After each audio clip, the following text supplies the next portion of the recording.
भगवान हम ऐसे नीच हैं कि आपके धाम में भी आपके नाम का आश्रय लेकर भी हम वही मलिन आचरण करते हैं। किस मुख से विनय सुनाऊं? आप तो अंतर्यामी हो, हृदय की बात जानते हो। हे स्वामी, दीन बंधु तुम सहज दो, कारण रहित कृपाल, आरती हर आपनो बिरद, लखि मोए करो निहाल।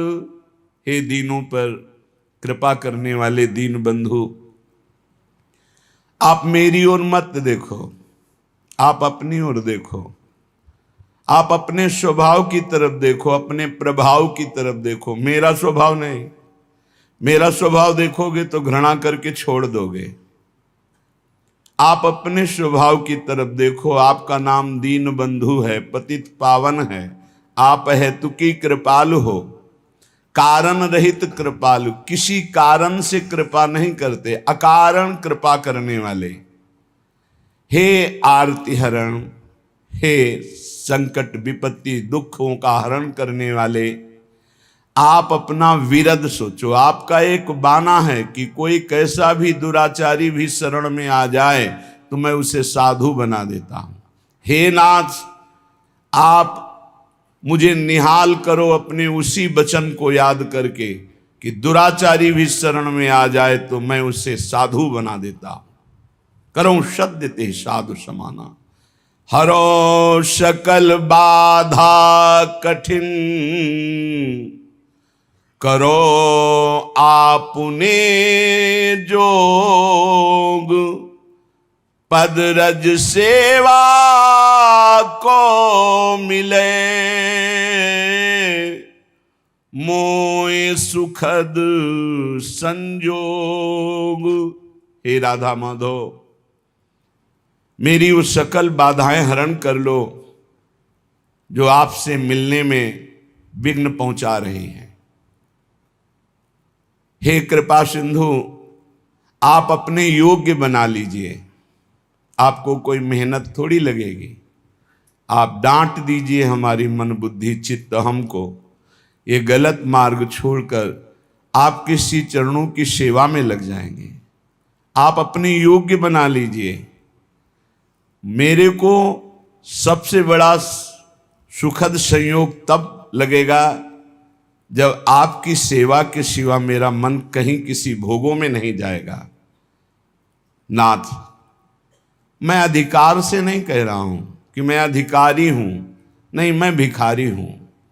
प्रेम भिखारी पर्यो मैं, आए तिहारे द्वार, करो दान निज प्रेम सूची, बरद जुगल सरकार। हे वरदान देने वालों में सर्वश्रेष्ठ युगल सरकार, अति उदार विवि सुंदर सुरत सूर सुकुमार, हे परम सुकुमार तत्व श्री श्यामा श्याम, मैं भिखारी हूं, बस एक भिक्षा आपसे मांगता हूं, आपके नाम में प्रीति हो जाए, आपके धाम में प्रीति हो जाए, आपके रूप में आपकी लीला में प्रीति हो जाए, ऐसी कृपा कर दो। मैं अधिकारी नहीं हूं, मैं भिक्षुक बन करके मांग रहा हूं, और आप परम दानी, सबसे बड़े दानी हैं, उदार हैं, सुकुमार हैं, आप कृपा करो। श्री राधा माधव जुगल, हरन सकल दुख भार, सब मिल बोलो प्रेम ते, तिनकी जय जयकार। हे राधा माधव, हमारे तो समस्त दुखों को हरण करने वाले एकमात्र आप ही हो। हे करुणा सिंधु, ये जान करके अब हमारे आराध्य देव प्राण प्रीतम सर्वस्व आप राधा माधव हो, तो मैं अपने हृदय से बस आपकी जय जयकार करता हूं कि आपकी जय हो। हे अकारण हित करने वाले, हे समस्त बाधाओं को नाश करने वाले, हे समस्त सुखों को देने वाले राधा माधव, आपकी जय जयकार हो। ये मानव जीवन इन ठगों से बच जाए तो असलियत जो परमानंद स्वरूप है वो झलकने लगे। भजन में लगाओ तो प्रपंच में लगते हैं, प्रपंच में लगाओ तो जलन, अशांति, चिंता, शोक, भय। प्रभु कृपा करते हैं तो हम अहंकार करते हैं, हम बड़े गुणवान, हम बड़े भाग्यवान, हम बड़े नामी, प्रशंसा योग्य। कैसा कैसा विपरीत भाव है। वो अकारण अहेतुकी कृपालु हम पे कृपा करते हैं, हम उनकी कृपा ना देखकर अपना गुणाभिमान कर बैठते हैं। ये पक्का पक्का। जैसे गुरुजन संतजन किसी को दुलार करे ना, प्यार करे ना, तो वो गुमान और अहंकार से भर जाता है। तब फिर उनका जब प्रतिकूल डंडा चलता है तो अपने आप त्राहिमाम बोल के दैन्यता आ जाती है। नहीं तो भगवान का स्वभाव नहीं है किसी को दंड देने का। वो मंगल भवन कृपालु हेतु की कृपा करते हैं, पर जब हेतु की कृपा करते हैं वो गुणाभिमान करके गुमान करता है। फिर जब प्रतिकूलता का डंडा चलता है तब त्राहिमाम शरणागतम, वो साम दाम और दंड भेद से सीधे रास्ते लाऊं। ये तो पूरे जीवन का अनुभव। अनुकूलता से किसी को सुधारा नहीं जा सकता, पक्का। चाहे जितनी अनुकूलता दे दो, ये दुष्ट स्वभाव मन और इंद्रियां ना अपने। हाथ जोड़ता हूं, आप उनकी सामान दे दीजिए। वो बाहरी व्यक्ति हैं, वो जाना चाहते हैं, उनके पास पैसे भी नहीं रह गए। अरे साहब आप ऐसा कैसे कैसे? अच्छा, उठाया डंडा, 10-20 डंडा मारा, बोले अभी ला के देते हैं, अभी ला के देते, तत्काल ला करके दे दिया। वो आके बताया कि महाराज कुछ ऐसे देवता होते हैं जिनकी पूजा ऐसे ही की जाती, तब समझ में आते हैं। तो सही मानो हम लोग ऐसे में ही हैं। हमारे हरि राधा माधव बहुत करुणा करके हेतु की कृपा कर रहे हैं तो हम उनकी गरज समझते हैं। हमारे ऊपर गुरुजन दया कर रहे हैं, चलो भाई तुम्हारा हित हो, तुम्हारा मंगल हो, तुम खुश रहो। वो इसे गरज समझते हैं, अपने को रूपवान, गुणवान, महिमावान समझते हैं। अरे नष्ट हो जाओगे, नष्ट हो जाओगे। तुम्हें संभालने के लिए केवल नहीं, नष्ट हो जाओगे। आग से खेलोगे तो जल जाओगे। संत महात्मा भगवत कृपा का अनादर करोगे, नष्ट हो जाओगे। वैसे ही माया नष्ट कर रही है। एक है कृपालु, तुम तुम्हार सेवक असुरारी।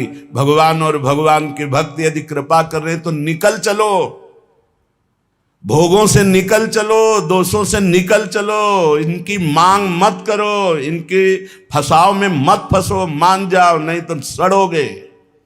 ऐसे ऐसे रोग हैं, ऐसी ऐसी विपत्तियां हैं, ऐसे ऐसे भयानक घटनाएं हैं, विश्व में कोई किसी का साथ नहीं देता। मान लो, प्रार्थना मान लो, ये अहेतु की कृपा से बड़ा शुभ अवसर मिला है भगवत प्राप्ति के लिए।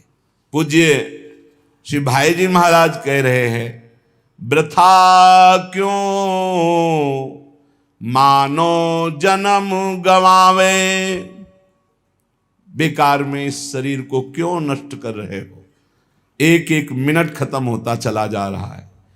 क्यों इंद्री भोगन में फसनित, दुख अग्नि में तावे। समझ नहीं पा रहे, बड़ा विचित्र खेल। पहले भोगों का चिंतन करो तो जलन, फिर भोगों को भोगो तो थोड़ी देर मन का ऐसा लगा कि हमारी कामना पूर्ण हुई, फिर बाद में तृष्णा, भोगे हुए भोग को पुनः भोगने की इच्छा, फिर उस कर्म का फल, नाना प्रकार के ताप, दैहिक, दैविक, भौतिक। क्या ये नाटक है? थोड़ा तो विचार करो, थोड़ा तो सावधान हो। क्यों मानो जन्म गवावे, एक ही है, इसमें निकल सकते हो। लेकिन एक तरफ भगवान हाथ पसारे खड़े, आ जाओ, दूसरी तरफ ये भोग, तो हम भगवान की तरफ पीठ करके भोगों की तरफ दौड़ रहे। बड़ा धिक्कार है हमारे जीवन को कि जानते हुए भी कि मेरे जीवन का लक्ष्य, मानव देह का लक्ष्य भगवत प्राप्ति है, वो ना करके हम भोगों की तरफ भाग रहे। विलासिता की तरफ भाग रहे, बढ़िया भोग सामग्री मिल रही है, पुण्य कर्म से अभी शरीर स्वस्थ है, आप अपने को सम्राट समझ रहे हैं, भोगो। जहां शुभ कर्म का आया तो हाय हाय मच जाएगा, उसके आने के पहले भजन कर लो। आग लगने के पहले जल की व्यवस्था रखो आग बुझाने की, नहीं आग लगने पर कुआं खोदना मूर्खता कही जाती है। ऐसे ही जब विपत्ति और संकट आते हैं तब बचाव पक्ष के लिए भगवती स्मृति ही नहीं रहती कि हम भगवान की याद कर ले, भगवान से प्रार्थना करें। जीवन भर भगवत विमुख रहे हो तो उस समय भगवत स्मृति जागृत नहीं होती। इसलिए ये भव तरन शरीर सुदुर्लभ, हरि सुमिरन के हेतु, मिल्यो परम प्रभु कृपा, सहजयति भवसागर को सेतु। ये केवल संसार से मुक्त होने के लिए मानव देह मिला है। केवल हरि सुमिरन ही संसार से मुक्त कर सकता है। खुली बातें, ये मानव देह केवल भगवत प्राप्ति के लिए मिला है। भगवत प्राप्त सेवन सो होत से तु ये भंग,